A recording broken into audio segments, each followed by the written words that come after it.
Haut Beyleron is one of the base game maps of Farm Sim. It's what you get when you purchase the game. You get the original maps that come with it. It's also one of the beginner maps. What this means is that it has tooltips and hints around the map that allow you to get to grips with the game and learn some of the fundamentals. It's also the map that I started on. It's the map that I chose to start the game with and fell in love with it, put a fair amount of hours into it, and then done goofed about a year ago and haven't been back on it since until this week, when I decided to give it a proper and thorough review. It's also important to note that they have made changes to the map since it first came out, so if, like me, you played it when it first came out, haven't touched it since, I would highly recommend jumping back in and seeing the differences that they've made to it.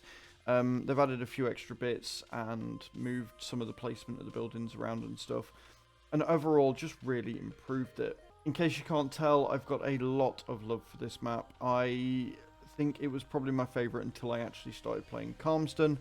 But we're going to get into it and see exactly why I think that this is a great choice, whether you're a beginner or an expert in Farm Sim.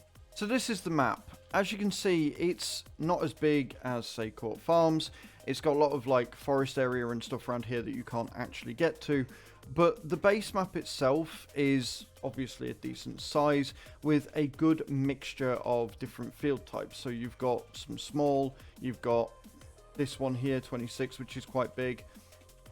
And overall, it's very well placed out. The fields are fairly square. There's no like weird angles and stuff like that you get on modded maps, which means it's really good for beginners to try and get their angles right and figure out what works and what doesn't. Generally speaking, I will always buy the area here, which gives you the farmhouse. Now, like I said, when I first started this was a lot different. You had this same placement of fields, but you didn't actually get a farmhouse. I had to buy one. It wasn't there. It was just a plot of land. So I like the fact that they've actually added in a farmhouse now that gives you a rest point. I don't know when they added it in. Also worthy to note that some people have told me on TikTok that you actually get some buildings in this bit of area as well. You get like a silo and you get like a shed and stuff. I didn't, and I never have. So I don't quite know what's going on there. Feel free to tell me in the comments if you do start with some buildings or whether it's just an odd freak of nature that they did. You've got a lot of waterways on here.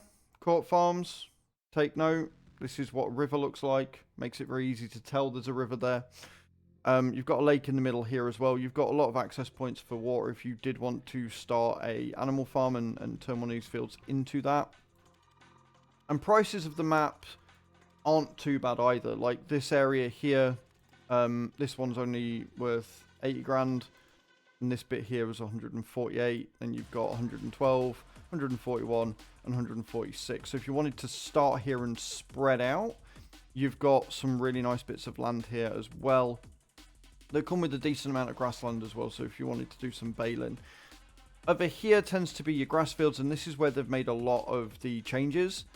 Here and here, there never used to be a building here around this area, whereas there is now. And then you've got this little bit up here which is new as well. You've got a couple of extra buildings and logging stuff here which they didn't have when they first started. You've got a farm shop and everything down here, which is kind of nice. So yeah, they've added some bits, they've changed it, but the main sort of feature of the map and the way that the map goes has stayed pretty much consistent and the same. It does come with a spinnery sort of built and put in, so you can build that later for any cotton fields that you get. And as you can see, like I say, there is a really nice mixture of field types, and they are all square in nature, which means that you can, like I say, very easily sort of figure out what works and what doesn't with certain types of machinery. I think one of the things that I really like about this map is the different tree types that you get. I noticed on Calmston that you did have a lot of trees, but they're all exactly the same type, whereas here you've got some different ferns, you've got some, you know, big elm trees and stuff, different oaks, and they're all very high up, which means that even though the roads are quite narrow, you're not really going to have too much issue. Now, there are some areas that do have issues with getting some bigger machinery across. It's doable, but it is awkward. Also, as you can see here, you've got your tooltips, which as you go across, you will be able to press R and open the help menu, which will give you all of the little bits of information and sort of the only tutorial in the game that they kind of have. It's a lot of text. I've said for many years that I've been playing these games that it would be nice if they had an actual proper tutorial that would walk you through whilst playing it, but the fact that the tooltips are there is actually really nice. As you can see, I've already got some machinery. And down here is sort of like a really nice area that you can go around and, you know, start planning stuff. And if you did want to put some buildings in there, you can. I'm going to jump in the fence and we're going to go and have a look around the actual map itself. There are a few bridges around here, and as I said, there are some areas that can be a little bit difficult to traverse if you are using bigger machinery. There is traffic on this map as well, which is really nice. The AI isn't the best. Some of the fields are really weirdly shaped as well. Even though they're quite sort of straight, they are very odd shaped. There's 44, which we've just driven by, that goes down at an angle. There is a shop and there is a fuel pump, which is very easy to access and doesn't take very long to get to. As you can see, I've got some stuff waiting here. And the fuel pump is right next door to the shop, which makes it very easy to find. As we go up and around the map, you can see there's plenty of water around here. What I will say is that you do have to be careful. Some of the ground near where the riverbank is not very easily traversable. So it is best, if you are going to try and, you know, use water for animals and stuff, to use the lake, which has a very easy access point, which I will show you. Now, we're getting to the point where you will find some issues if you're using bigger machinery, in that these lampposts here are incredibly low hanging, and as we come down this street here, you'll see that they get closer to the road. So if you're using, say, the Rosamash cultivator, you might find that you get stuck. The road is more than wide enough so that you've just got to basically travel down the middle of it and hope there's no traffic, but you can traverse it. And it is a really very pretty map to explore.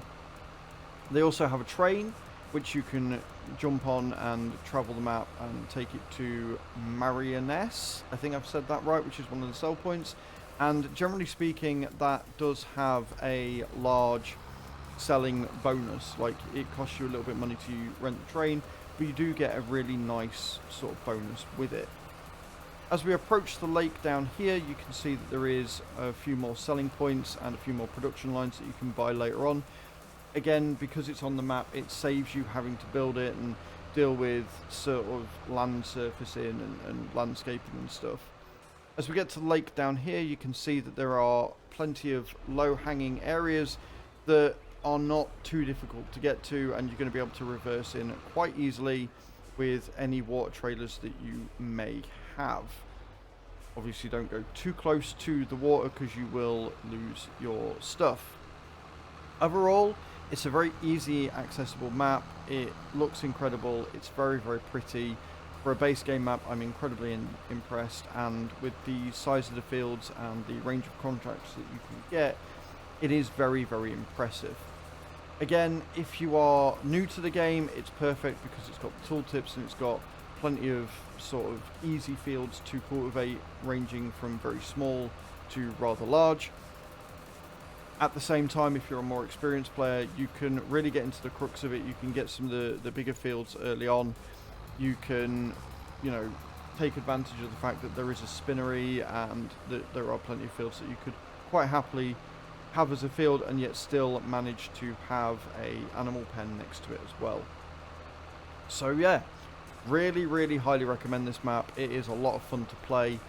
It is also worth noting that it is very hilly, so you're going to have to bear that in mind when choosing certain pieces of equipment and tractors, is that some of the ones with a lower torque rating or a lower high speed, you're going to struggle getting up the hills to get to the fields in the first place, and then some of the fields are on a slant as well.